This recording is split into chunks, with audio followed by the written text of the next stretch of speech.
আচ্ছা, রাজনৈতিক যোগাযোগ বলতে আমরা ঠিক কী বুঝি? শুধু কি ভোট চাওয়া, নাকি এর পেছনে আরও গভীর কোনো উদ্দেশ্য থাকতে পারে? আজ আমরা ঠিক এরকমই একটা নকশা নিয়ে কথা বলবো, যা শুধু নির্বাচনে জেতার ফর্মুলা নয়, বরং মানুষের বিশ্বাস অর্জনের একটা পথ। আজকের দিনে যখন চারপাশে এত অবিশ্বাস, তখন একজন নেতার কথা, তার বার্তা কিভাবে মানুষের জীবনের সত্যিকারের কোনো বদল আনতে পারে? যখন কথার উপর থেকে ভরসা উঠে যায়, তখন সেই বিশ্বাস ফিরিয়ে আনার উপায়টা কি? এই প্রশ্নগুলোর উত্তরই আমরা আজ খুঁজব। এর উত্তরটা পেতে হলে আমাদের আগের রাজনীতির এই যে শোরগোল, এই যে কোলাহল, এর থেকে একটু বেরিয়ে আসতে হবে। চলুন প্রথম পর্বে সেটাই দেখি। সাধারণত আমরা দু ধরনের রাজনৈতিক বার্তা দেখে অভ্যস্ত। একদিকে আছে যাকে বলে লেগেসি মেসেজিং, মানে পুরনো ধাঁচের প্রচার।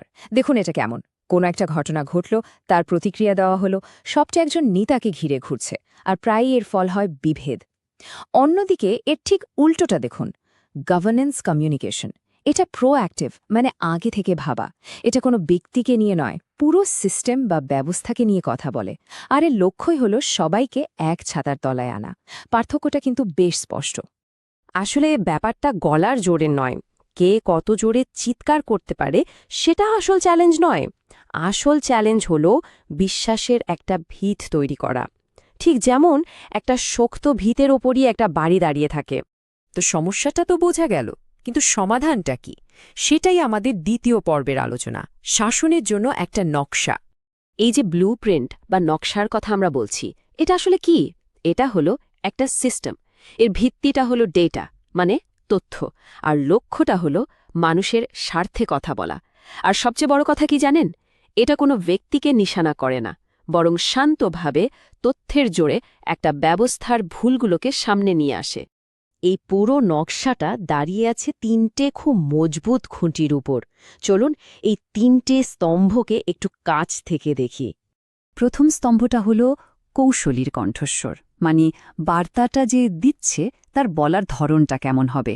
ভাবুন একজন বিশেষজ্ঞের মতো, যার কথায় আবেগ কম কিন্তু তথ্য আর যুক্তি অনেক বেশি, যিনি সংখ্যার ব্যাপারে খুব কঠোর কিন্তু মানুষের ব্যাপারে নরম। সিস্টেমের সমস্যা ধরিয়ে দেবেন কিন্তু ব্যক্তিকে আক্রমণ করবেন না। দ্বিতীয় স্তম্ভটা বেশ মজার, কন্টেন্ট ফায়ারওয়াল। এটা একটা ছাঁকনির মতো কাজ করে। এমন কোনো কথা যা মানুষকে বিভ্রান্ত করতে পারে, বা যা খুব বেশি টেকনিক্যাল, যা সাধারণ মানুষ বুঝবে না, অথবা যা শুধু অনুমানের উপর ভিত্তি করে বলা, সেগুলোকে এটা আটকে দেয়, যাতে বার্তাটা একদম পরিষ্কার আর সোজা সাপটা কাটে। আর তৃতীয় স্তম্ভ, যেটা হয়তো সবচেয়ে জরুরি, সোর্স ট্রুথ লক, মানে সত্যের প্রতি দায়বদ্ধতা। এর কয়েকটা খুব সহজ কিন্তু অলঙ্ঘনীয় নিয়ম আছে। যেমন, সব তথ্য আসতে হবে তার মূল উৎস থেকে, প্রত্যেকটা সংখ্যাকে বারবার যাচাই করে নিতে হবে, নিজের থেকে কোনো কিছু বানানো যাবে না, যা আছে শুধু তারই বিশ্লেষণ। এক কথায়, তথ্যের সততা। কারণ আমাদের মনে রাখতে হবে, প্রত্যেক নাগরিকের সত্য জানার অধিকার আছে, আর সেই সত্যকে মর্যাদা ও দায়িত্বের সাথে তুলে ধরাই কিন্তু আমাদের সাংবিধানিক মূল্যবোধের একটা বড় অংশ। বেশ, তো এই তিনটে স্তম্ভের উপর দাঁড়িয়ে যে বার্তা তৈরি হবে, তার ভেতরের গঠনটা ঠিক কেমন হয়? চলুন এবার বার্তার ব্যবচ্ছেদ করা যাক। দেখুন, এটা কিন্তু একটা লম্বা প্রক্রিয়া, ঠিক একটা যাত্রার মতো।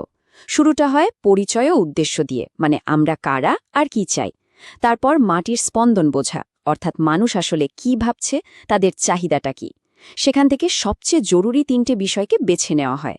এরপর এই সমস্যাগুলোর গভীরে গিয়ে তার কারণ খোঁজা হয়, আর তার উপর ভিত্তি করে একটা সমাধানের নকশা তৈরি করা হয়।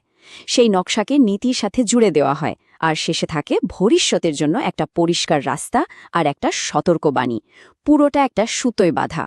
তাহলে বুঝতেই পারছেন, এটা কিন্তু গতানুগতিক কোনো ভাষণ নয়। এটা একটা গোছানোর সফর, যেটা শুরু হয় সমস্যাটা বোঝার মধ্যে দিয়ে, আর শেষ হয় একটা পাকাপোক্ত সমাধানে পৌঁছে। এখন এই সব কিছুকে যদি আমরা একসাথে মেলাই, তাহলে এর আসল উদ্দেশ্যটা কি দাঁড়ায়?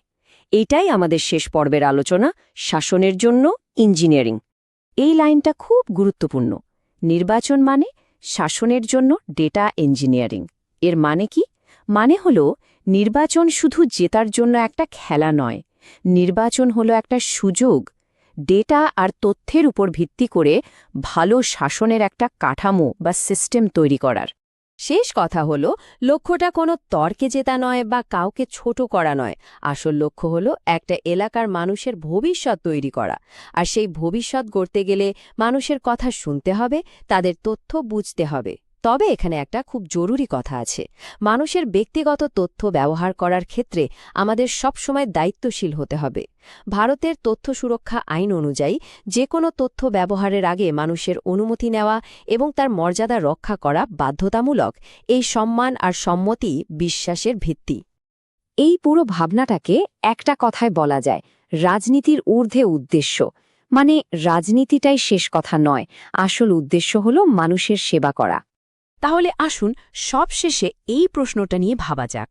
আমরা যদি রাজনৈতিক যোগাযোগকে একটা পারফরম্যান্স বা নাটক হিসেবে না দেখে জনসেবার একটা কাজ হিসেবে দেখতাম, তাহলে আমরা ঠিক কী করতে পারতাম? এই প্রশ্নের উত্তরের মধ্যেই হয়তো লুকিয়ে আছে ভবিষ্যতের রাজনীতির আসল পথ।